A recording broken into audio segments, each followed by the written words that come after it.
В те далекие времена работал на севере, приехал в Екатеринбург в 90-е годы. Город, где в 90-х пули звучали чаще, чем музыка в клубах. Город, где не спрашивали, кто ты, а спрашивали, кого ты знаешь. Здесь не просто воровали, здесь воевали. Друзья, добро пожаловать в Екатеринбург. Екатеринбург был основан в 1723 году в честь императрицы Екатерины I, супруги Петра I.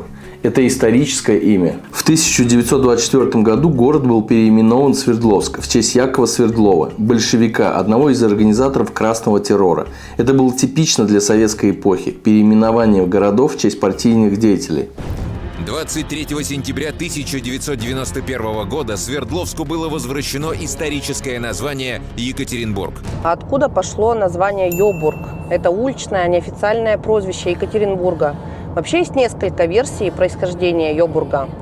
Первая – это по аналогии с Йоханнесбургом. Это крупный криминальный город в ЮАР, и в 90-е годы у Екатеринбурга была репутация бандитской столицы России. И название Йобург родилось как бы из этой параллели. А вторая версия – это просто сленг, жаргон, подростки и уличная молодежь 90-х просто сокращали, как бы грубили название Екатеринбурга, как было модно, по типу Питер, НСК, МСК. И третья версия. Прозвище Йобург активно распространялось с помощью уральского рока. Например, у группы «Смысловые галлюцинации» часто использовалось слово «Йобург». Екатеринбург, начало 90-х. В городе формируется 5 основных и множество мелких криминальных группировок. Уралмаш, Синие, Центровые, Афганцы и Визовские. Уралмашская преступная группировка, по данным правоохранительных органов, была создана в 1989 году и стала, пожалуй, самой известной не только в регионе, но и за пределами Урала. В конце 1980-х годов в среде уралмашевских авторитетных ребят произошли серьезные изменения. Олицетворявший криминальный Уралмаш в середине 80-х Валерий Жуков, он же Жук, не мог оставаться первым номером из-за проблем со здоровьем, вредных привычек, то есть наркотиков, и менталитета. Он сохранял свой высокий статус, но на первой роли вышли братья Цыгановы. Причем явным лидером был младший брат Григорий. В Свердловской области действует около 70 преступных группировок. Самая мощная из них – Уралмашевская, которой руководит Константин Цыганов. Эта группировка настолько сильна, что милиция называет ее семьей Цыганова. Цыганов взял под свой контроль практически все спортивные школы и клубы города. Помимо традиционных мафиозных сфер деятельности, рэкет, контроль за азартными играми, проституция, торговля оружием и наркотиками, семья Цыганова прочно укоренилась в кредитно-банковской системе и в вывозе редкоземельных металлов. Рост авторитета Цыгановых и еще недавно крутивших наперстки был стремительным. В 1989 году братья поехали разбираться с одним из лидеров визовских плотником, который на Шувакишском рынке был невежлив с женой одного из братьев. Они набросили на него удавку, и это сошло им с рук. Говорят, этот рынок, где торгуют далеко не только подержанными вещами, знаменит на весь Урал, да и на весь Союз. Одни сюда тянутся за дефицитом, другие его доставляют. ОПГ «Синий» возникли в конце 1980-х годов. Она состояла из классических уголовников, которые не собирались участвовать в разделе сфер влияния с другими группировками. «Синие» получили свое название из-за наличия татуировок на теле. Также были против участия в бизнесе и какого-либо сотрудничества с властями. Лидерами «Синих» были Андрей Анатольевич Трофимов, вор в законе Трофа, Теймури Сулейманович Мирзоев, вор в законе Тимур Свердловский, Навруз Мусип Оглы Аббасов, вор в законе Заур, Каро Оглы Джамалович Мамедов, вор в законе Каро.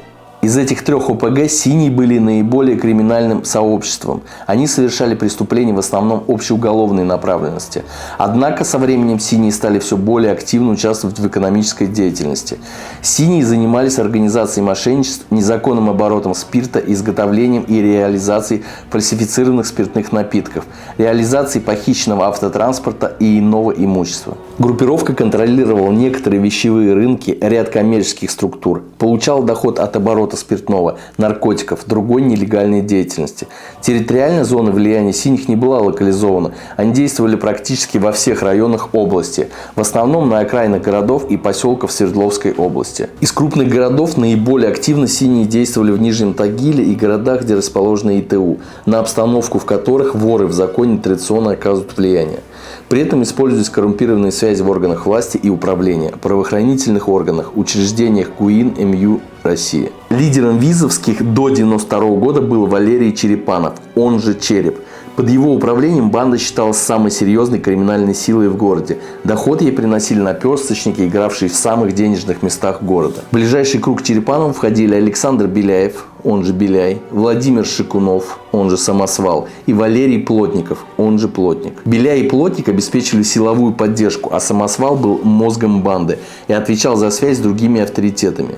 Лидерство Черепанова также признавали бригады авторитетов Бурмы и Немца. После смерти Черепанова все пошло под откос. У визовских появились серьезные проблемы с финансовыми и людскими ресурсами. Считалось, что ОПГ просто не может конкурировать с теми же центровыми и уралмашевскими из-за недостатка коммерческого кругозора. Их сильно приземляла ортодоксальная воровская идеология и пристрастие лидеров к наркотикам. Визовские сильно отставали от других. Их позиции усилились с освобождением вора в законе Владимира Колупайла, он же Северенок. Но на это отреагировали уралмашевские. И в 1994 году они попытались взорвать Беляева. Затем умер Северенок, а Бурму просто расстреляли. Пошли задержания активных участников визовских. В конце 90-х они отошли от криминала, чтобы заниматься легальным бизнесом. В конце 80-х годов в центре Свердловска образовалась группировка карточных шулеров, которые орудовали в подвалах ресторана «Космос». Они собирались в установленное время в подвальном помещении ресторана. Во главе банды стоял Олег Вагин, в прошлом успешный боксер в суперлегком весе, позже угодивший в тюрьму за изнасилование девушки и ее заражение гонореей. Семья Вагиных жила именно здесь, на Пионерском поселке, на улице Советской, 7/4. Сейчас это закрытая территория. Родители Олега Вагина были достаточно известными людьми в Свердловске. Папа Олега Вагина работал в НИИ, а мама работала заведующей в ЦУМе, местном пассаже. Когда Олег Вагин получил срок за изнасилование, среди его знакомых пошел слух, что таким образом пытались надавить на его маму. Вагин освободился в 1984 году, а следующий год провел на исправительно-трудовых работах, так называемой химии. После этого он подрабатывал сторожем в спортзале на ЖБИ и практически сразу погрузился в криминальную жизнь Свердловска. В тюрьме он обучился трюкам и приему карточных шулеров. Свой первоначальный капитал Вагин сколотил, занимаясь не только играми в карты, но и валютными махинациями магазина «Березка». Олег Вагин был одиозной личностью, но человеком с сильной волей, умевшим подчинять себе других путем применения методов физического и психологического насилия. Среди организаторов группировки центровых было много представителей ассирийской диаспоры, которые пользовались поддержкой знаменитого московского вора в законе Аслана Усаяна, известного под прозвищем Дед Хасан. Ядро группировки составляли многочисленные бывшие спортсмены. Помимо шулерской деятельности и валютных спекуляций, центровые занимались рэкетом, используя группы силового прикрытия. На тот момент группировка Уралмаш еще только набирала силу, а банды Трифона и Овчины, известные тогда в Свердловске, участвовали в кровопролитном конфликте друг против друга. Поэтому конкурентов в Свердловске у центровых не было. Другими лидерами центровых были Александр Вараксин, Владимир Клементьев, Евгений Сатловский и Александр Воробьев. Общая численность группировки достигала нескольких сотен человек. Среди ее состава были бывшие спортсмены, ветераны войны в Афганистане, а также бывшие сотрудники МВД и КГБ СССР. Они играли роль бригад силового прикрытия, разведки и контрразведки. Афганцы – это одна из организованных преступных группировок, действовавших в Екатеринбурге в 90-е годы. Их название связано с тем, что основу банды составляли ветераны афганской войны. Люди с боевым опытом, сплоченные армейскими связями, обладавшие навыком ведения боя. Это сразу делало их особенной силой на фоне других уличных и полукриминальных группировок того времени. ОПГ «Афганцы» возникла в конце 80-х и начале 90-х годов. Основатели и активные участники – это бывшие воины-интернационалисты, служившие в Афганистане. Сначала они объединялись по идейным и социальным причинам. Взаимовыручка, помощь своим, адаптация к мирной жизни. Постепенно структура переросла в криминальную. ОПГ «Афганцы» в основном действовали в центральных и прилегающих районах Екатеринбурга, но четко закрепленной территории у них не было, например, как у Уралмаша. Контролировали мелкий и средний бизнес, крышевали коммерсантов и участвовали в разборках. Часто выступали в роли силовой поддержки при спорах между другими группировками или бизнесами. Их структура неформальная, но дисциплинированная. Часто у афганцев был ярко выраженный лидерский авторитет, кто-то из уважаемых ветеранов или офицеров. Они могли действовать самостоятельно или же в в составе коалиции с другими ОПГ. Афганцы отличались жестокостью и военной выучкой. В случае силового конфликта были хорошо всегда подготовлены. Имели связи с силовиками, также служившими в Афганистане. Среди них были как идейные, так и чисто криминальные элементы. Иногда они воспринимались как честные бандиты, что в 90-х создавало своеобразную репутацию. Сухой закон Горбачева дал толчок, дал криминалу еще один шанс заработать. В Екатеринбурге начинается эра самогона. 7 мая 1985 года в СССР был принят очередной сухой закон. В России с пьянством боролись всегда. Но так же, как в употреблении спиртного нужно знать меру, так и в борьбе с производством спиртных напитков главное не переусердствовать. К 80-м на душу населения употребление алкоголя било все рекорды. И создатели перестройки с новым мышлением, с энтузиазмом принялись укрощать зеленого змея. Крестовый поход Михаила Горбачева оказался самым беспощадным. Били наотмашь, в духе нового времени, не задумываясь о последствиях. Выдавались абсурдные распоряжения о выкорчевке редких селекционных сортов виноградников. Люди, связавшие свою жизнь с виноделием, иногда кончали жизнь самоубийством. Ликероводочные заводы стали выпускать лимонад. Государство понесло убытки в десятки миллиардов рублей. Резко возросли спекуляция и воровство. Самогоноварение, отравление, смерти. Из магазинов исчез сахар, главный ингредиент самогоноварения. Но самогон гнали из всего. И пили буквально все подряд. Тормозную жидкость, столярный клей, одеколон, средства для мытья окон. Травились, слепли, но пили. Казна получала четверть дохода в бюджет от реализации спиртного. После антиалкогольной кампании монополия государства на спиртное прекратилась. На фоне экономического кризиса это был еще один выстрел в свою ногу. Положительные результаты все-таки были. Снижение смертности, повышение рождаемости, уменьшение потребления алкоголя. Но к 90-м борьба с алкоголем сошла на нет. Да и не до алкоголя было тогда в лихие 90-е, когда огромную страну привели к гибели. Поводом к стихийным митингам послужили выданные в канун Нового года талоны на спиртное и невозможность что-либо на них купить. Но, повторяю, лишь поводом. Причина же крайне плохое снабжение промышленными и продовольственными товарами, резкое сокращение ассортимента продуктов на предприятиях общественного питания, бытовые трудности. В результате возникла социальная напряженность, а кое-где попытки создания параллельных органов власти. В этой обстановке с призывом к спокойствию, дисциплине, ответственности в личных встречах и через средства массовой информации к свердловчанам обращаются руководители города и области, депутаты местных советов, народные депутаты, представители общественных формирований. Так началась эра дешевого, кустарного, но доходного алкоголя. Екатеринбург конца 90-х – это город ларьков, растяжек рынков и маршруток. Это воспоминания местного журналиста. По факту в городе существует параллельная власть – это криминал. В это время формируются мощные ОПГ «Уралмаш», центровые синие афганцы. Происходят войны за контроль над рынками, спиртом, автосервисами, строительством. Стрельбы, взрывы, похищения, трупы в подъездах становятся обыденностью. Бандиты начинают переходить в политику, бизнес, спорт. В те далекие времена работал на севере, приехал в Екатеринбург, 90-е годы. Вот. Давали не зарплата ваучерами, ваучеры не смог обменять в Беркасах, потому что там очереди и вообще не меняли их практически. Попросил у друга займы денег. Друг говорит, ну что-то денег я не дам, нету, давай со мной на кладбище поработай. Ну вот все лето пришлось на кладбище поработать. Ну, работа на кладбище, короче, есть нюансики такие, что вот приходилось даже так, что привозили ребята гробы, могилы опускали, сверху землю присыпали, и потом последнего, второго уже памятник ставили. Ну, то есть захоронение было одно, а на самом деле два, а то и было 3 человека. Если эскаватор копал глубоко, бывало по 2 человека внизу, третий памятник наверху. Вот такие времена были просто.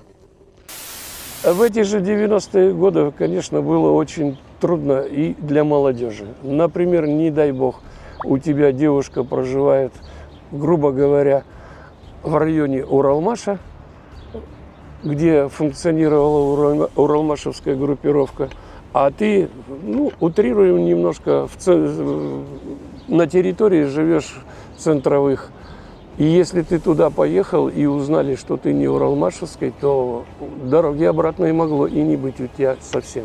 Поскольку они, все эти киоски южане содержали, поскольку они с них брали, я леший знает. Мне это, когда участковым работал, неинтересно.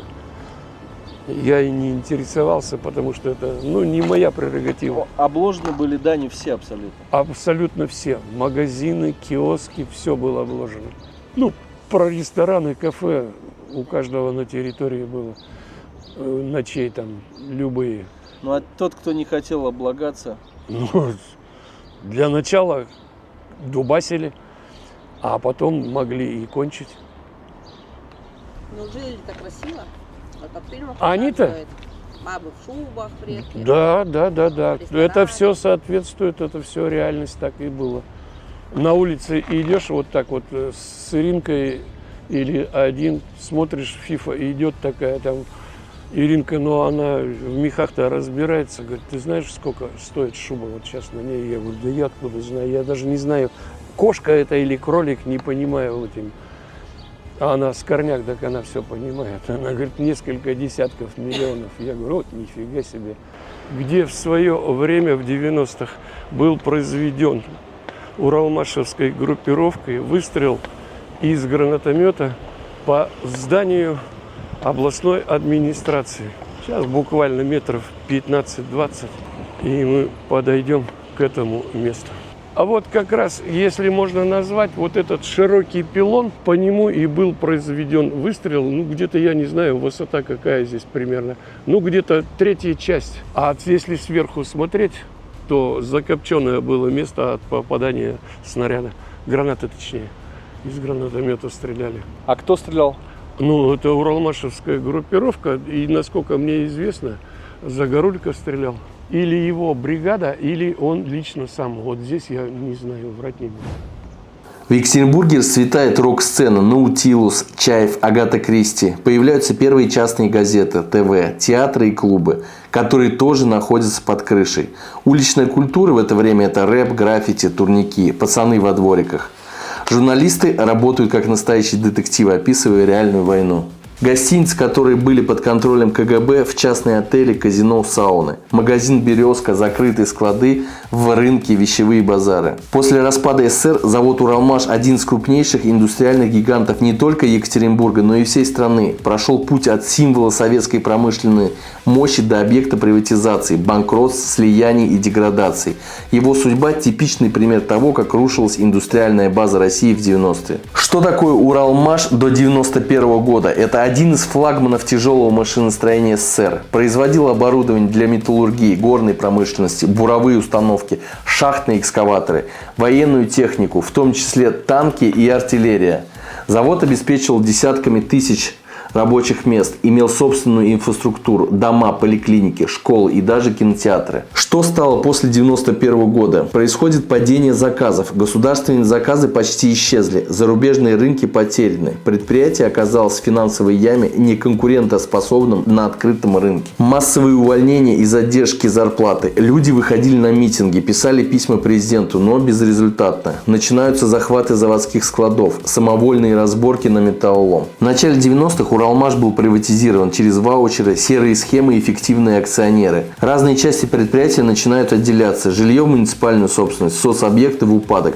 Производственные цеха продавались или же сдавались в аренду. На фоне развала завода возникла УПГ «Уралмаш». Она контролировала часть территории, использовала завод как крытую базу для встреч, хранения и логистики. Некоторые бывшие работники завода ушли в бандитизм или работали в структуры группировки. Впоследствии лидеры УПГ инвестировали в легальный бизнес на остатках заводской инфраструктуры.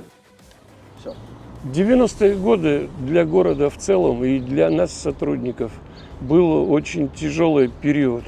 По той причине, что предприятия разваливались, народ оказывался на улице, а работать негде, шли на криминал.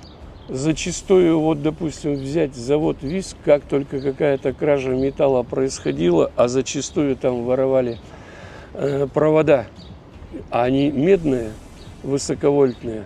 Как правило, я уже потом, работая в органах, в уголовном розыске, знал, что это могли совершить эту кражу потом, причем там очень большие минуса, подвальное помещение в цехах, только бывшие работники этого предприятия. Зачастую так и бывало. Раскрывали, правда, отдать должное быстро, 3-4 дня максимум, и раскрывали. Для остальных жителей города было тяжело тем, что в магазинах ничего не было, но зато практически на каждом углу стояли киоски, в которых торговали всем, чем только можно и нельзя. Нам зарплату, народ без зарплаты сидел, нам зарплату также платили очень редко, как правило, 3-4 месяца была задержка. А цены росли, деньги нищали, грубо говоря, и очень тяжело было в этом плане. Поэтому, практически каждый сотрудник где-то искал себе халтуру. Днем на своей основной работе, а в ночь уходили кто охраняли парковки автомобильные, кто магазины. Хозяева этих предприятий, если можно назвать так, то они с удовольствием брали не с улицы, а как раз вот сотрудников милиции. Потому что уверены были, что это надежные охранники и реально не допустят совершения краж. Цеховики в Екатеринбурге в 90-е – это одна из малоосвещенных, но ключевых теневых сил того времени. Эти люди не стреляли на улицах и не давали интервью, но именно они стояли за первыми миллионами, которые потом легализовались в заводах, рынках, банках и даже в политике. Их деньги кормили и бандитов, и бизнесменов, и будущих олигархов. Цеховики – это подпольные производственники, которые еще в советские годы, особенно в 70-х, вели незаконный бизнес. Они шили одежду, собирали технику, делали самогон, производили мебель, обувь, посуду, стройматериал. То есть все то, что было вне контроля государства. Они действовали на заводском оборудовании через знакомство с директорами и снабженцами, воровали сырье с предприятий или закупали на черном рынке. Когда распался СССР, цеховики оказались в выигрышной позиции. У них было оборудование. Это давало мгновенный запуск частного производства. Связи в торговле – это выход на рынки и каналы сбыта.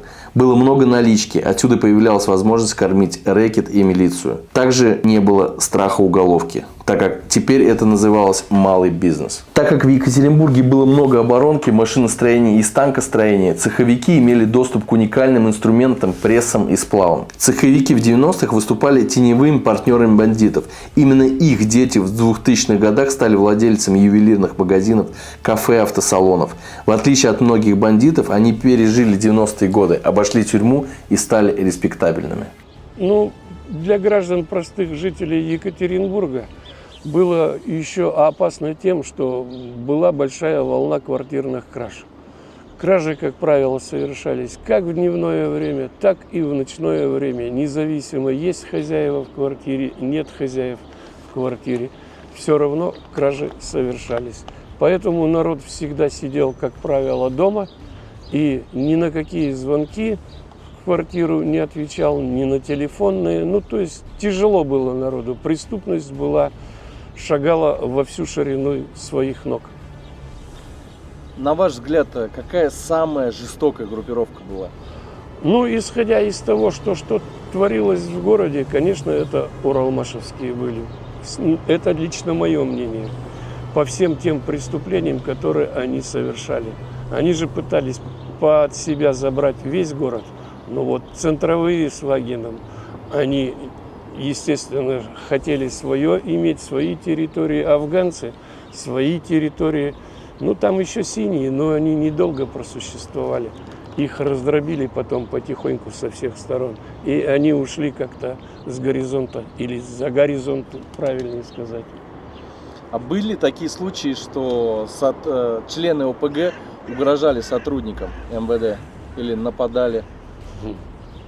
Были, в частности, у меня одному из подчиненных, на него просто на первого вышли, что ему угрожали вплоть до того, что он вечером пошел с собакой гулять и в него стреляли. Правда, никого он успел вызвать, но никого не задержали. Разбежались они. Потом были случаи, сотрудники милиции ехали с документами, и на на 8 марта около площади недалеко с секретными документами. На них было нападение какой-то группировки. Какой конкретно, я не знаю, врать не буду. Хотели отнять документы? Ну, по всей видимости, Базу цель-то одна. Я не знаю, какие там документы, я еще повторяю, это секретные документы. Что там может быть в отношении этой группировки какие-то данные были. Перевозили с Первомайской на Ленина 17. То есть с Рубопа сюда, в областное управление. В 90-е годы Екатеринбург делили между собой по районам преступной группировки. Город оказался в состоянии криминального феодализма, где каждая ОПГ контролировал свою территорию, бизнес, рынки, спирт, охрану, недвижимость. Иногда по соглашению, а часто через разборки, убийства и войны. У молодежи, в общем-то, был какой-то настрой такой непонятный для меня, взрослого человека. По той причине, что частенько можно было услышать, что-то по мелочи их задерживаешь, объясняешь, что вот ты совершил правонарушение, а точнее, может быть, преступление, и тебе грозит или административная статья, или уголовная. А мог бы сходить в армию, там отслужить, как говорится, долг отдать родине. А в ответ частенько можно было услышать: а зачем нам в армию идти, когда можно в лагеря пойти, только не в пионерские. Вот такая была слава всех этих группировок, если в целом брать в городе, у молодежи. Был период такой, что в течение недели какие-то шли разборки между всеми группировками. И в день, на протяжении недели где-то, в день человека по 3, по 4 с той или с другой стороны убивали. Ну и когда прошла это, в течение недели, запомнилось тем, что прошла эта неделя, и на следующий день тишина. Я как-то со своими подчиненными сидел, я говорю, все, слава Богу, прошла эта мясная неделя. А через некоторое время услышал, что эти слова про мясную неделю стали уже бытовать среди гражданских сотрудников милиции. И так этот термин «мясная неделя» влез потихоньку в жизнь. Город делили как пирог. Каждый район – это своя касса, свои законы, свои трупы. В центре деньги, на окраинах сила. И каждый знал, за чужое лезть не выйдешь живым. Последствия такого дележа с 92 по 98 год – это сотни убитых. Бизнес работал только под крышей. Милиция была бессильна либо в доле. Рынки, стройки, спирт, стоянки – все контролировалось по районам. Нулевые в Екатеринбурге были эпоха расцвета не только клубов, но также и казино.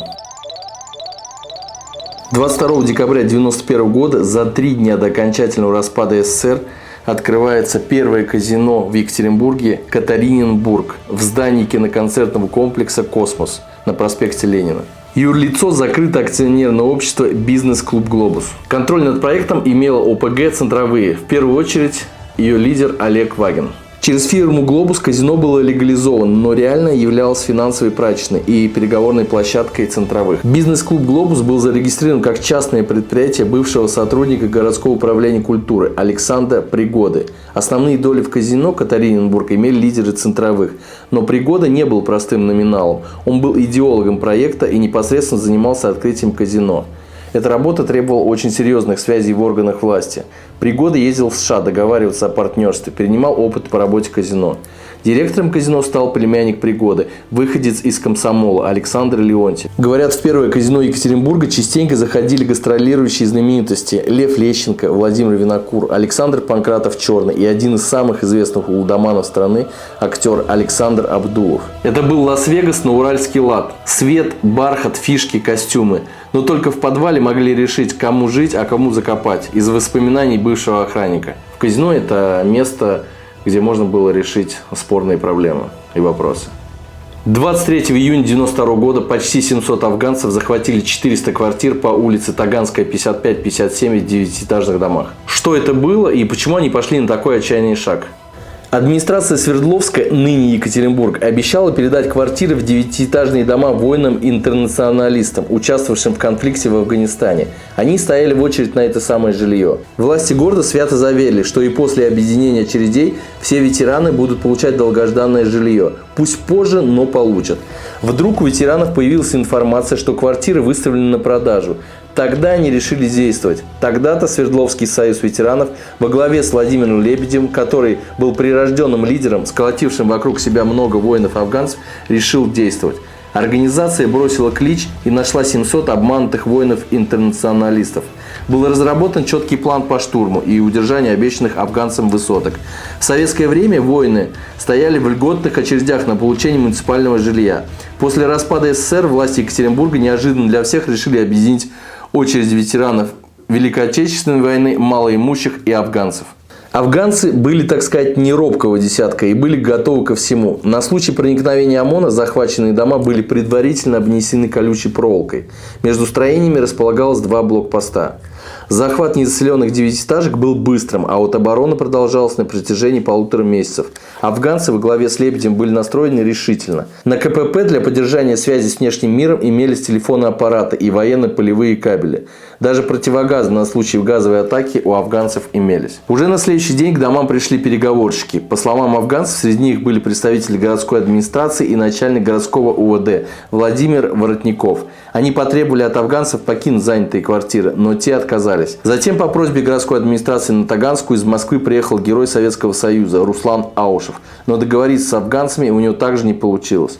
Местная администрация выстроила пикеты из погорельцев, чернобыльцев и малоимущих. Эти люди стояли с плакатами, на которых было написано «Нам тоже обещали квартиры в этих домах». Утверждалось, что власти планировали пойти на крайнюю меру – начать танковый обстрел. Узнав об этом, Лебедев с товарищами не стали паниковать. Верный десантник привык и не к такому, очевидец вспоминает. Он собрал всех перед домами и сказал: «Мужики, нам пообещали, что нас завтра будут расстреливать из танков. Завозите жен и детей, тогда они не посмеют это сделать. Кто не хочет в этом участвовать, уходите».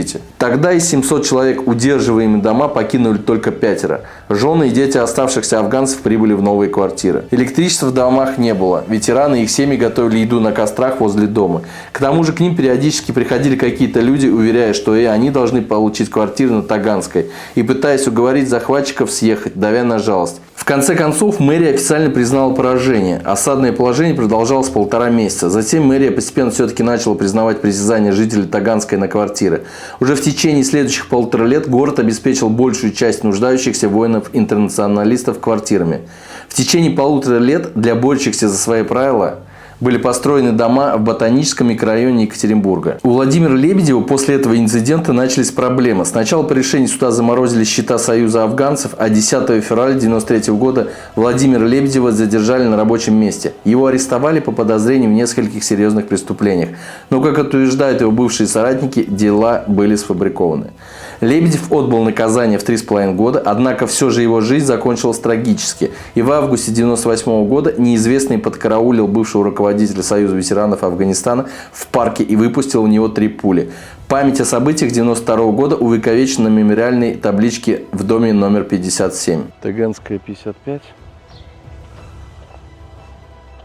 Впереди Таганская 57.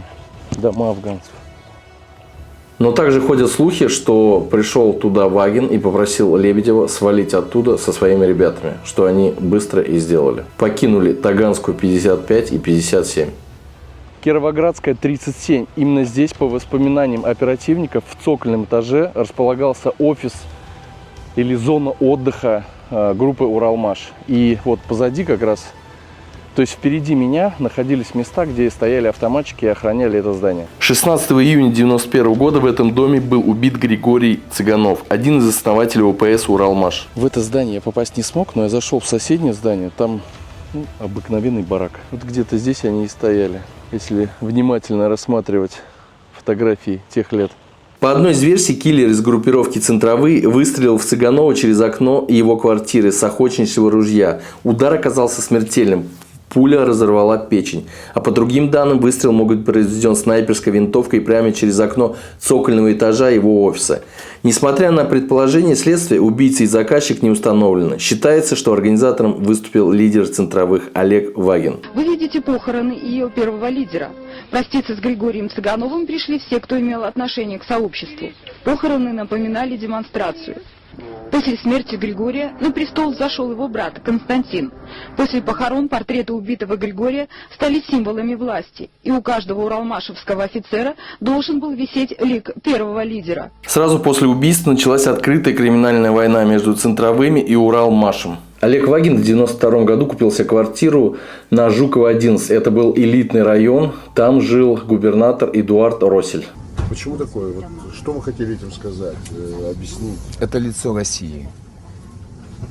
В то время это лицо России. Это монстр был. Жуткий. Он сам убил человек 200. И если бы Богу было угодно, слава Богу, что Господь Бог это не сделал, чтобы он остался, он вплоть до того, что он приходил в ВПК, военно-промышленный комплекс, скупал акции. Ему никто не отказывал. Он был в глубине России, в Екатеринбурге.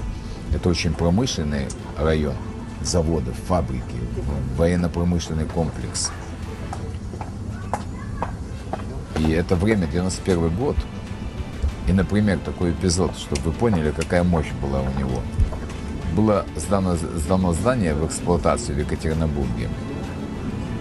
И она была для высших чинов МВД района. Но господин Лебедев, это член Афганской ассоциации, Афгана, они заняли это здание. Приехала милиция, чтобы их выселить. Они выставили автоматы. Они, конечно, позвонили сразу в Москву. Наши дальнейшие действия в этом регионе могут произойти из-за этого. Это не самая слабая организация, члены Афганистана, ассоциация Афганистана. Но в 91 год мы знаем, это развал, это кризис России. И если еще начинать здесь что-то, в глубине России, может все посыпется по швам. И тогда Ельцин говорит, находите любые варианты возможных переговоров. И вот лично, кто тогда был у власти, Куликов или кто был министр, они обратились к Вагину.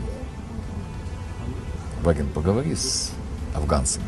Пришел Вагин. Лебедева, пойди сюда. Я тебе даю час, чтобы в доме никого не было. Пойдемте, ребят. Вагин пришел. Это вот одна из штрихов, какой мощью владел Вагин. Вагин знал, что ему объявили вендетту уралмашевцы, разъяренные убийством Григория Цыганова, и думал, что враги нападут из-за угла с финкой. Но УПГ «Уралмаш» целый год готовился к тотальной войне. Группировку возглавил Константин Цыганов, старший брат убитого лидера.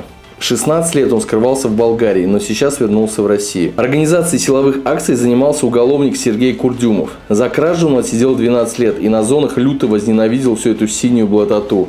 Всех этих воров типа центровых. Уралмаш назначил Курдюмова командиром своего эскадрона смерти. Обозленные враги, объясняя победы Курдюмова, потом запустят сплетню, что Курдюмова в тюрьме опустили и на ягодицах у него выколоты пиковые тузы. Потому он и мстит синим, истребляя авторитет. Курдюмов набрал около 3 десятков бойцов и начал их тренировать. Базой боевиков стала фирма «Сплав Лимитед» на окраине Йобурга. Бойцы числились здесь сотрудниками. Личный состав этого спецназа делился на звенья боевки. Бойцов обучали профессионалы армии и МВД. Тактика боестолкновений, радиоперехват, взрывное дело, слежка. Дисциплина была железная, оплата супер. Наблюдатель получал $1000 в месяц, стрелок 3000. Про какую-либо мораль бойцам приказали забыть. Бывало такое, что брали в аренду детей, имитируя папу с ребенком. Часто под перекрестный огонь попадали и невинные прохожие. Осенью 92-го спецы Курдюмова начали слежку за Вагином. Выясняли его маршрут и распорядок дня. Вот расскажите об этой акции. Когда, при каких обстоятельствах, кто обратился к вам с предложением ликвидировать Вагина? Курдюмов. Курдюмов? Где он к вам обратился? При каких обстоятельствах происходил разговор? У него дома. У Курдюмова? Да. 23 октября возле подъезда Вагина припарковался скромный грузовой «Москвич-Сапожок». Он стоял с пустой кабиной, не вызывая подозрений. Но в железном фургончике сидели и вели наблюдение 2 киллера. Сидели тише мыши. 3 суток. Почти не шевелились, почти не дышали. Спину выстрелил. Получилось в сердце. То есть удачный выстрел. Его развернуло. Я сразу выстрелил и попал в глаз. И все сразу лег. А вы настолько были уверены, что они все мертвы? Да. Почему такая уверенность такая? Я занимался в ДСАФе раньше. Стрельбой? Да. В армии хорошо стрелял. То есть вы в себе вполне уверены были? Да. Если вы выстрелили, то это значит люди готовы? Да. Как это происходило? Вот за что вот сейчас говорили. Да. Постучал в дверь. А собаки-то не было в доме? Имя я не помню его. Там высунулся, он сказал, в окно. Посмотрел, кто. Чё? Я говорю, открывай. Валерий Иванович, надо срочно это переговорить. И он дверь-то, калитку открыл. Я прошел, как бы шел, на ступеньки, на порожке. На крылечко? На крыльцо. А он впереди вас шел? А он в это время дверь закрывал входную. То есть стоял спиной. Во дворе? Калитку? Во дворе, да. Калитку. И я в это время достал обрез и в спину ему выстрелил. Прям во дворе? Во дворе в спину выстрелил. Получилось в сердце. То есть удачно выстрелил? Его развернуло. И я сразу выстрелил и попал в глаз. И все, сразу он лег. И сразу побежали к машине? И сразу убежал к машине. Курдюмов заплатил убийце 25 тысяч и лично отвез на вокзал. Ну, то есть он сразу Курдюмов условия поставил еще до акции о том, что вы должны исчезнуть из города? Да. То есть уже это оговорено было, что вы сразу уезжаете по исполнению? Да. Вот расскажите об этой акции. Когда, при каких обстоятельствах и кто обратился к вам с предложением ликвидировать Вагина? Курдюмов. Курдюмов? Где он к вам обратился? При каких обстоятельствах это происходило? Разговор. У него дома. У Курдюмова? Да. А вы каким образом туда попали? Он вас пригласил или случайная встреча была? Сперва же я рассказывал, что собирался в офисе в Сплаве, как команда собиралась. А потом отсеивание. Вот в этом неприметном здании, на задах лесотехнического института, где разместилось товарищество с ограниченной ответственностью «Сплав», они и собирались. Сплавщики, специалисты по сплаву живых, царства мертвых. Как вы были зачислены в эту потенциальную бригаду по ликвидации Вагина? Каким образом она была организована? И кем она была организована, эта бригада? Курдюмовым. Курдюмовым была. В бригаду кто входил? Вы? Я. Еще кто? Коха. Да. Морпех. Амелин. Копченый. И француз? Француз. И француз. Это 5 человек у вас было, да? Да. Это про каждый день шла слежка? Или это определенные подготовленные акции были, которые не удались? Каждый день. Каждый день отслеживался он. То есть ждали удобного момента? С Пионерского каждый день. Как с Пионерского? У него была на Пионерском квартира. Так, это старая еще. Да. Взрывчатку закладывали. Взрыв произошел? Нет. Что, не сработал взрыватель или что?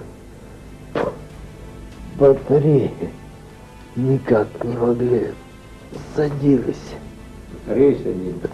А где вы закладывали? И кто закладывал? Вместе с ним. С кем? И Кохой. Вместе с Морпехом и Кохой? Да. С подъезда выскочили? Или что? Вдогон машин. Не успели. То есть уже была операция, уже вы собирались из подъезда их расстрелять? Да. Но не успели, так как за машинами было не угнаться, да? Да. И долго это вот было до убийства Владимира? За 2 дня. Ага. За 3. То есть это у вас тогда операция просто сорвалась? Да. А были еще подобные строевые операции по уничтожению Владимира? Да. Наконец был выбран вариант машинной засады. Под нее оборудовали москвич-фургон. Его еще называют каблук или чебурашка. Ранним утром 26 октября они подъехали к тайному арсеналу. Вот там был на втором этаже прямо такие жесткие решетки видно. Вот там была как база. Сейчас мы подходим к дому номер 11. Во дворе этого дома в свое время, в 90-х годах, был расстрелян лидер группировки центровых Олег Вагин со своими телохранителями. Вот эта будка, возле которой стояли машины трансформаторные, но они до них не успели дойти метров 5, 4-5 метров. Здесь их... О, ворота открыты, хорошо. Как выбираться будем обратно, потом разберемся.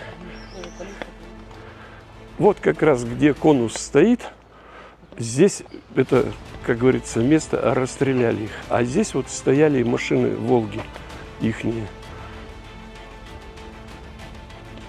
Стреляли из чебурашки, как народ говорят, выпрыгнули, которая стояла длительный период времени с пермскими номерами.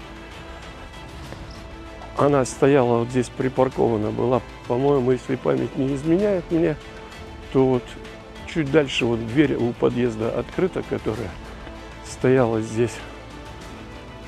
И сам Вагин, по-моему, в этом подъезде и жил. Хоть я там и присутствовал, делал обыск тоже в составе бригады, но сейчас не помню, столько лет прошло. Да, вот здесь вот чебурашка стояла, из нее выпрыгнули. По всей видимости, было известно, его в городе на этот период не было. Он приехал, по всей видимости, или вечером, или ночью, но здесь засада его уже ждала. Да, по-моему, в этом подъезде вот Вагин и жил. Ну вот, примерно я показал место, где находилась чебурашка и где была засада. Они вышли из подъезда и им в спину начали стрелять. И все уже, когда я подошел, мне сообщили, что стрельба.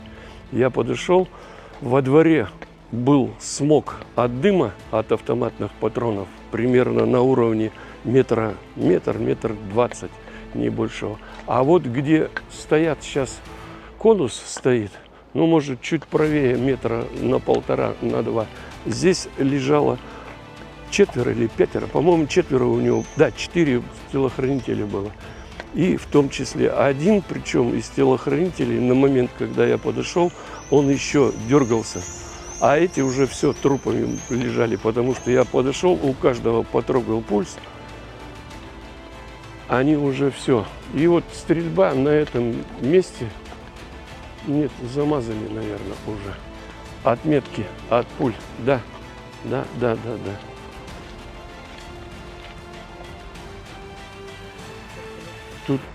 Тут много было это самое. Вверх можно не искать, потому что там нет их.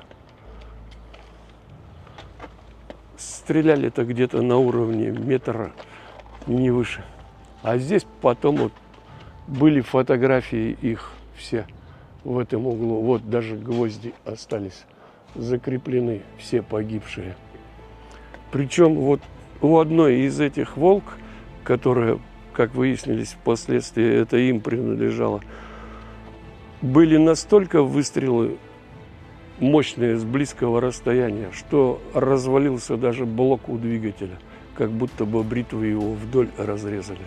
Ну, там аккумуляторы в щепки, фары, я уж не говорю про это. Вот это место события 90-х. Забора, конечно, не было этого, позже уже поставили, лет 5-7 назад.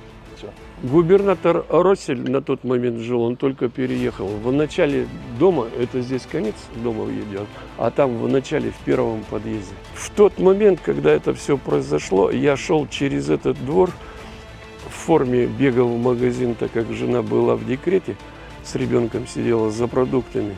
И вот я только прошел, и может даже через 5 минут, потому что я уже пришел, максимум через 10 минут мне уже позвонили, срочно беги, там какая-то стрельба бешеная с автоматов. Я говорю, видимо, Богу был угоден, если бы я тормознулся на каких-то 5 минут, то и меня бы до кучи положили. Но почестей таких, как Вагину, мне бы не было. Это я точно знаю. Списали на потери в 90-х и весь разговор. Там, кто-то, видимо, будем так говорить, братва. Мне кажется, вот все равно осколки-то остались этих группировок-то. Да. Сегодня такая гора конфет. 30 лет прошло, получается. Да? Это если их убивали где-то в 30-35 лет, это уже 75 лет. Да. Есть, но все равно могилы еще видно живые, за ними ухаживают. Видно, что уход-то. У меня там бабка похоронена, там чуть подальше. Я же хожу к ней каждую весну прибираться на могилке. Прохожу мимо, мне самому смешно, я говорю, елки, заброшенные могилы, и тут жульманы какие-то лежат. Это так ласково сказано. Натуральные бандиты города Екатеринбурга, у них до сих пор за могилами ухаживают, и все. Так что тут что бы. Проплачено на много лет. Как, вижу уход. Хотя вот эти сигареты, конфетные все равно не брали. Пироги, там, бекон. Только хотел сказать, ведь по обычаю у русских как приходит, так что-то оставляют. Сигареты, пирожки там. Цветы-то я уж молчу, это однозначно, кто посещает. А это значит постоянно под каким-то контролем чьим-то находится. Андрей Загорулько – один из наиболее известных киллеров, действовавших в интересах ОПГ «Уралмаш». Для этого вернемся в начало 90-х. А чем вызван был переезд в Свердловск? По приходу из армии решил легко заработать деньги. Полез в карты. А, в этом Красноярске? Проиграл 30 тысяч. Через месяц надо было отдавать. Отдавать нечем. Отдавать нечем. Я уехал оттуда. То есть просто от этого карточного долга укрылись? Он был не просто исполнителем, он работал по списку. Получал задания и всегда доходил до конечной цели. Действовал хладнокровно и профессионально. После задержания в середине 90-х Загорулько дал шокирующие признания. Курдюмов вам какое предложение сделал? Убрать его. В связи с чем? Первую жертву Загорулько звали Сергей Афонин. У нас нет данных, что он принадлежал к какой-то группировке. У Курдюмова с ним были личные счеты. Что он перешел дорогу, там что-то. И, в общем... Кому дорогу перешел? Ему лично. Курдюмову? Чисто лично. Курдюмову? Да. То есть он предложил ликвидировать определенное лицо? Да. Он вам сколько денег пообещал за это? 25 тысяч. 25 тысяч. Его показания могли быть ключевыми в деле против Уралмаша, но Загорулько исчез. По одной из версий, его перевели в другую больницу, откуда он исчез. По другой версии, его устранили свои же, чтобы он не заговорил в суде. После убийства Олега Вагина центровые остались без ярко выраженного лидера. Уралмашцы восприняли это как возможность окончательно уничтожить конкурирующую группировку и начали систематическое устранение всех, кто пытался взять руководство центром в свои руки. Мало того, началась борьба за влияние внутри самой ОПГ-центра. Разные авторитеты пытались возглавить банду, но у никого не было ни харизмы Вагина, ни силовой поддержки.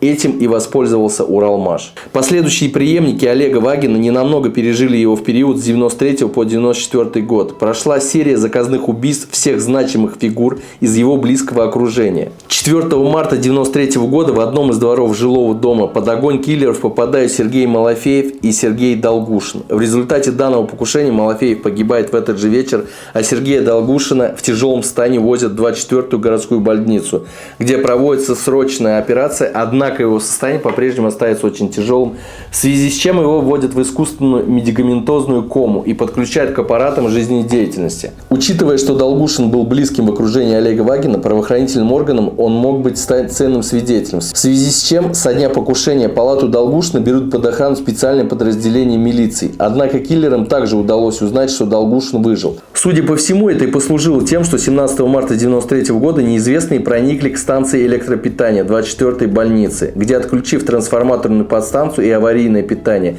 обесточили всю больницу и палату, где находился Долгушин, в результате чего он скончался. 5 декабря 1993 года в Венгрии в городе Будапешт смерть находит Николая Широкова и троих его приближенных. По одной из версий, киллерам удалось разыскать адрес проживания Широкова, установить время и место передвижения его сожительницы, которая после пыток дала ключи от виллы и нарисовала схему расположения комнат в ней, а также места нахождения охраны. В связи с этим ночью киллерам удалось пробраться на виллу и устранить Широкова, а позже в аэропорту Венгрии уничтожить и самолет Широкова Ил-76Т. В 90-х годах в Екатеринбурге произошло резкое увеличение наркозависимых. Основные наркотики были крокодил, эфедрин и опий-сырец. Героин пошел ближе к концу 90-х с ростом поставок из Афганистана. Ну, вот тот период был очень тяжелый еще в плане наркомании. В подъездах постоянно утром идешь, там постоянно валялись шприцы. Вплоть до того, что вот идешь как по битому стеклу. Ну, а вот в 12-м доме на Антона Валика там вообще была тоска один период, примерно с месяц или два продолжалась. В 2 квартирах в разных было условный сигнал, если на балконе свет горит, там что-то, торшер или лампа, не знаю, врать не буду, значит, есть наркотики. И со всего города молодежь собиралась и закупались и тут же кололись и прочее, прочее. В один прекрасный момент народ обратился, была у нас тут ситуация такая, что создали город без наркотиков, в компанию Розмана, оказать помощь и содействие, потому что подрастающего поколения в этом дворе очень было много. И они приехали тут, человек 50, наверное, оцепили дом, выцепили этих хозяев квартир, каждому объяснили, популярно, в течение суток вы должны с этого адреса съехать. Что вы думаете, в 12 часов этого дня, ночи имею в виду, уже хозяев не было. На следующий день стали заезжать другие хозяева. Вот такая ситуация была. А сколько молодежи с этого двора погибло в возрасте 14-15, ну, врать не буду, человек 30-40 точно есть. Если не больше еще. Почему это стало массовым? Прежде всего, общий упадок и безработица. Люди теряли работу, особенно молодежь. Отсутствие смысла жизни, отсутствие перспектив. Война в Чечне, страх за будущее. Криминальная романтика и культ силы, свободы, презрение к законам. Наркотики стали способом уйти от реальности или заработать на ней. Практически все крупные группировки либо контролировали рынок наркотиков, либо облагали данью тех, кто им торговал. Наркотики варились в варочных цехах, на дачах, в гаражах, в подвалах. Самые известные точки были в районах Уралмаш, ВИЗ, Сортировка, Эльмаш. Группировки конкурировали не только за недвижимость и крыши, но и за контроль над наркорынком. Уровень доверия к милиции был близок к нулю. В МВД в 90-е годы был высокий уровень коррупции. Некоторые сотрудники сами крыли наркопритоны. Антинаркотические программы практически отсутствовали, а лечение дорогостоящее и неэффективное. Последствия. Массовая смертность среди молодежи, передозировки, СПИД, гепатит. Целые подъезды превращались в притоны. Некоторые школы и техникумы считались рассадниками наркоты. После распада СССР тысячи женщин остались без работы и средств к существованию. Развал предприятий, нищета, алкоголизм, наркомания – все это создало идеальную почву для распространения уличной и организованной проституции. Екатеринбург, как крупный индустриальный центр и транзитный узел, оказался в центре этого явления. По типам проституции можно было выделить уличную, она же трассовая. Женщины стояли вдоль дорог на вокзалах, возле гостиниц, рынков, районы, ВИЗ, Уралмаш, Сортировка. Квартирная, на притонах, часто совмещались с наркопритонами. Женщины отрабатывали дозу. Контролировались криминалом. Мелкие бордели работали под вывесками саунд, салонов массажа или частных гостиниц. Продажа женского тела была полностью под контролем ОПГ. Уралмашевские, центровые и другие группировки крышевали бордели и улицы. В некоторых случаях девушки фактически становились рабынями. Из других городов долговая кабала, наркотическая зависимость. Жесткие наказания за самовольную работу без крыши могли избить и убить. В начале 90-х Екатеринбург стал лидером в стране по распространению ВИЧ, СПИДа. Женщины с улиц редко проходили медосмотр, почти все употребляли наркотики. Проституция и наркомания шла рука об руку, особенно в притонах. По рассказам очевидцев, злаковые места, они же знаковые, это вокзал и прилегающие улицы, гостиницы и сеть Большой Урал Московская, сауны и бани при УПИ в районе центра, гаражи и промзоны Уралмаша. В то время большая часть милиции ходила в темных очках, либо не видела, либо была в доле. Участковые просто закрывали глаза или получали свою долю. Периодические рейды проводились чисто для галочки. Некоторые бордели работали под покровительством бывших милиционеров или с их прямым участием. Как говорили местные журналисты, проще было найти девушку за 50 рублей, чем апельсин в магазине.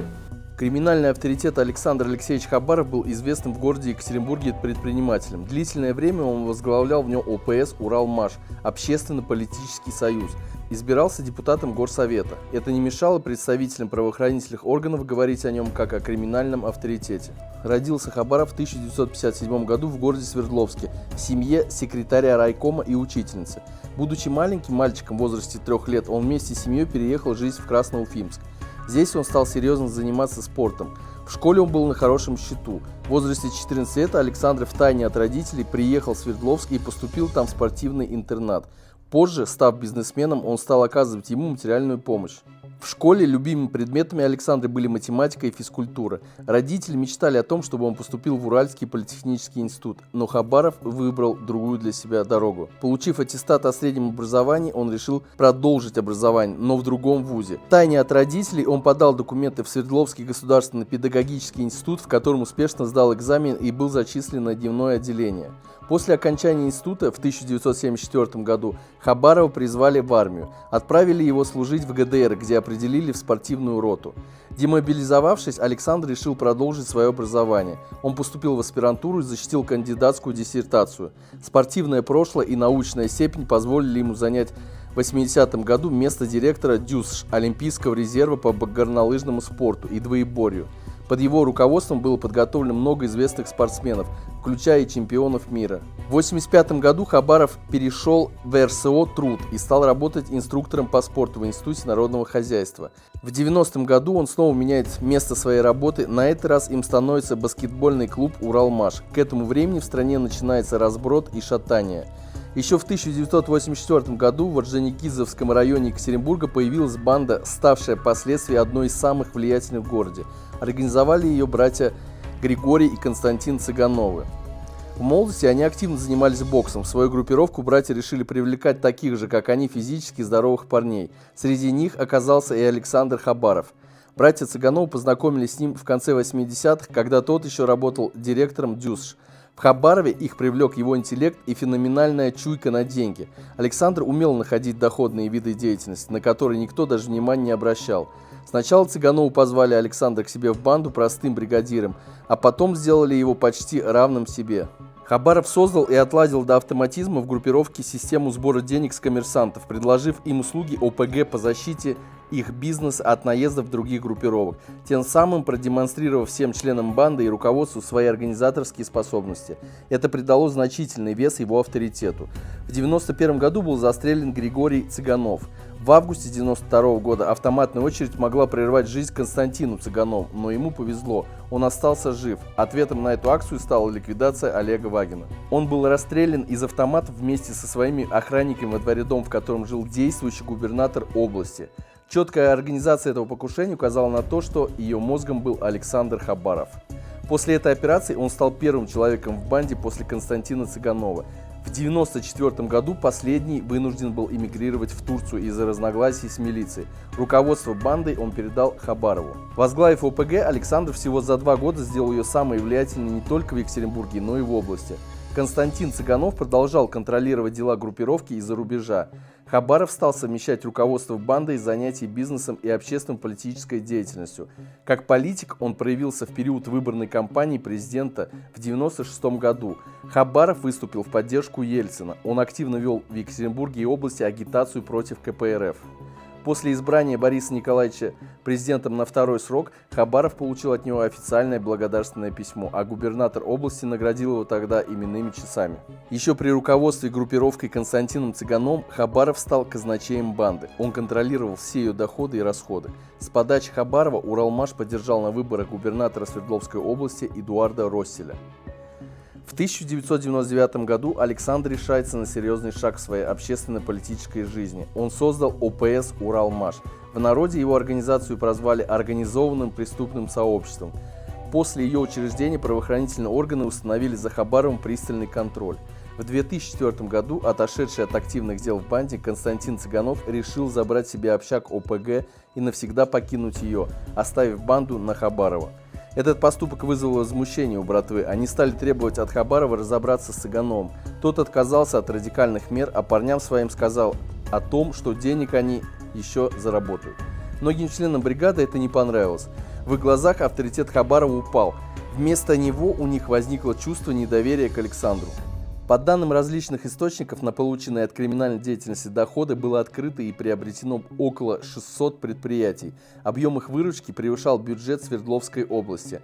В итоге Хабарову удалось построить мощную финансовую промышленную империю. С ней были вынуждены считаться власти Свердловской области. Многие члены ОПГ, помимо Хабарова, стали выдвигаться в депутаты региональных органов законодательной власти различного уровня. В случае их избрания в их руках сосредоточилась бы полная власть над городом и областью. Такая перспектива мало кому из местных действующих политиков нравилась. С опасением смотрели на складывающуюся ситуацию в регионе и в Москве. Во многом это объясняет арест и смерть Хабарова. Город без наркотиков. Александр Хабаров всегда был категорически настроен против распространения в городе наркотиков. Поэтому, когда в 1999 году в Екатеринбурге появилась организация «Город без наркотиков», он стал ее всячески поддерживать.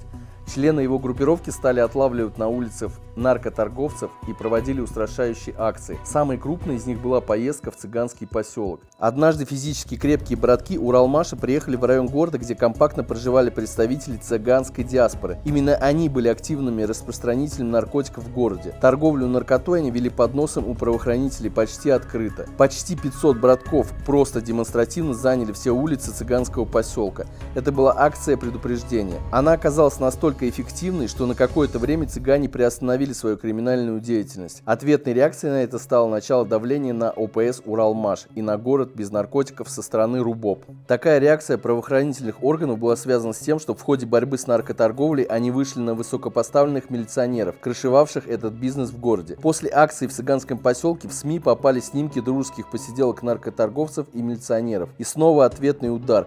Агентство ИАН стало распространять информацию о том, что город без наркотиков был создан как пиар-проект Владимира Белоглазова, стремящегося попасть в Палату представителей. Это должно было пошатнуть доверие людей в искренность деятельности организации. Спустя какое-то время свердловские власти решили ввести входящих в ее руководство людей в состав специальной комиссии. Члены организации были допущены к совместным операциям с полицией по борьбе с уличной наркоторговлей. Журналисты стали называть участников города без наркотиков Робин Гудами. Они спокойно стали заниматься лечением наркоманов и просветительской деятельностью, пока одна из пациенток их женского реабилитационного центра не рассказала о жестоком обращении в нем к больным. Ее слова потрясли воображение общественности. Судя по ее рассказу, в центре пациенты регулярно подвергались избиениями, били их плетками, черенками от лопат, металлическими тросами и другими предметами, иногда подвешивали на дыбу. После этого заявления правоохранительные органы возбудили уголовное дело и провели в городе без наркотиков обыск. В ходе него была изъята база проходивших лечение в центре наркоманов. На все эти обвинения руководители организации отвечали, что это все сказки. Арест Хабарова вызвал недоумение знающих его людей. Многие стали говорить о том, что это было последствием его противостояния с известным российским криминальным авторитетом Дедом Хасаном. Их противостояние длилось длительное время, но обострилось после того, как к Хабарову обратился за помощью Эдуард Казарян. Ему пришлось ранее выехать из страны, оставив в ней свой бизнес на попечение Александра Вараксина. Последний сначала отправлял Казаряну доходы от оставленного ему бизнеса, а затем решил больше этого не делать. В этот момент дед Хасан дал команду своим людям в Екатеринбурге громить точки кавказцев, которые принадлежали Казаряну. Их забросали бутылками с зажигательной смесью. Хабаров созвал сходку местных авторитетов, на которой им предложил всем объединиться и дать отпор в городе зачинщикам этого беспредела. Война между ОПГ «Уралмаш» и кавказцами началась в 2004 году. 15 сентября у гостиницы «Большой Урал» произошла сходка членов Центральной ОПГ, Уралмаша и Синих, на которой собралось около 1500 человек. На ней выступил Хабаров. Он заявил, что не допустит в Екатеринбург повторения Беслана, не пустит в город кавказский криминалитет. Ранее такое же заявление Хабаров делал на сходке весной 2004 года, на которой его пригласили поприсутствовать воры в законе. Сам Хабаров не был коронован и права голоса на сходке не имел, но он был не последним человеком в области, с которым приходилось считаться и власти, и криминалитету. На этой сходке решался вопрос о замене в области смотрящих. Хабаров выступил тогда категорически против этого, но его мнение никто не принял во внимание.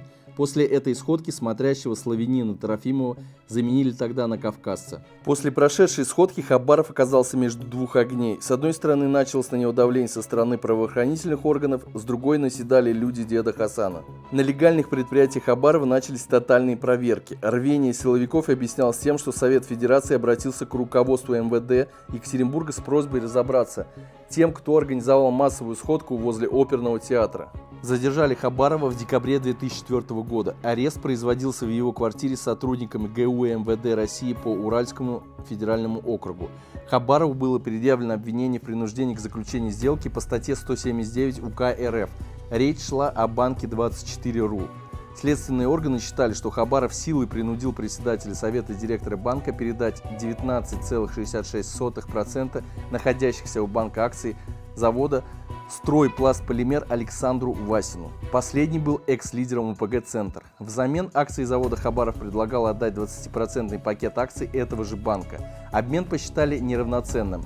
Инкриминировалось Хабарову незаконное завладение активом банка на сумму более 60 миллионов рублей. В первые часы после смерти Хабарова в СИЗО прессой были озвучены разные причины. Говорилось о сердечной недостаточности и о суициде. До сих пор это событие вызывает неоднозначное отношение. Хорошо знавшие Хабарова люди не верят в версию суицида. Это было не свойственно ему характеру, да и смысла в нем не было. Предъявляемое ему обвинение еще нужно было доказать, а сделать это было чрезвычайно сложно. Существовала высокая вероятность того, что адвокаты Хабарова разбили бы все обвинения следствия в суде. Ведь он был прямым участником сделки, за проведение которой ему предъявили обвинение. Многие сторонники Хабарова и юристы, следившие за следствием, высказывали свое мнение по поводу того, что сделка является лишь поводом для его ареста. В суде, по их мнению, заведенное следаками дело не имело никакой перспективы. Так зачем же Хабарову кончать жизнь самоубийством? Интересным фактом является то, что перед захоронением тела покойного отпевали в церкви, а православные каноны запрещают это делать самоубийцами. Публично свои сомнения по поводу самоубийства Александра Хабарова высказали сразу после его смерти Евгений Ройзман. Он длительное время сотрудничал с покойным в городе без наркотиков. Ройзман поведал свою версию гибели Хабарова. Оно сводилось к тому, что его устранили из-за сделанного им в российской газете заявление о том, что не пустит на Урал кавказцев и не даст им вести в регионе свой криминальный бизнес. Через несколько лет спустя на дереве рядом с его могилой неизвестные повесили видеокамеру. Кого-то очень интересует до сих пор, кто подходит на его могилу. Правоохранители свою причастность к этому отрицают. У Хабарова осталось 4 детей. На момент смерти отца старшему сыну было уже 20 лет, а младшему всего 3 годика. После смерти своего лидера, члена ОПГ «Уралмаш», с которым якобы по заверению правоохранителей было покончено в городе, поклялись отомстить. Очевидно, они знали больше о гибели Хабарова, чем было доложено СМИ общественности. Большинство из них были уверены в том, что никакого суицида не было и что Хабаров был убит по заказу кавказцев. Прокуратура изначально возбудила уголовное дело по факту смерти лидера Уралмаша, но потом его закрыла. Из множества версий официально стало самоубийство. В 2006 году на пресс-конференции генерального прокурора Уральского федерального округа Юрия Золотова журналисты задали ему вопрос о том, как он оценивает закрытие следственными органами расследования смерти Хабарова. В ответ они услышали слова прокурора о сомнении, которые вызывают у него выводы следствия. В марте 2006 года постановление о прекращении дела смерти Хабарова было отменено прокуратурой, но через полгода следствие было снова приостановлено. Кому-то очень не хочется того, чтобы общественности стала известна истинная причина смерти Александра Хабарова. Много лет спустя, опубликовав информацию о том, что заключенный Тавдинской ИК-19 Виталий Штырин подавал в ГУФСИН по Свердловской области заявление о том, что Хабаров был убит людьми в форменной одежде. Никакие юридические последствия это заявление не имело. Жирная точка в расследовании была поставлена Генеральной прокуратурой РФ в марте 2007 года. Все расследования смерти Хабарова были окончательно закрыты. Вопреки обещаниям братвы мстить за смерть своего лидера, никаких реальных действий с их стороны так и не последовало. Более того, некоторое время спустя после своих угроз некоторые члены группировки стали говорить о том, что Хабаров совершил какие-то поступки, противоречащие кодексу чести, из-за которых был вынужден по рекомендации старших товарищей покончить жизнь самоубийством. Заявление достаточно странное и еще больше запутывающее понимание этого дела. В 1997-1998 году вышел устный приказ МВД отвечать жестко с помощью оружия на любую перестрелку со стороны криминала. Именно жесткий ответ подубавил прыть криминала, который свободно разгуливал с оружием в руках. Северное кладбище, район Уралмаш, город Екатеринбург. Пытаемся найти аллею славы ОПГ Уралмаш. Нашли, но не сразу. Мужчина подсказал. Но они, получается, обращены от дороги совсем в другую сторону, в сторону креста.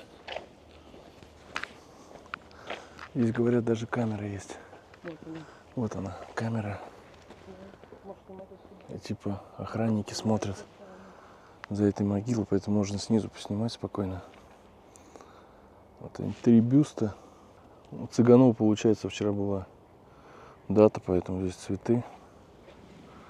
Цыганов, Иванников Сергей и Хабаров Александр. И большой-большой красивый крест. За могилами очень тщательно смотрят. Если на Широкоречке они такие более, наверное, запыленные, то здесь прям вот абсолютно вылизано все. Долго не стали фотографироваться, снимать видео, потому что электронный глаз за нами смотрит. Широков Николай Николаевич, 5 число.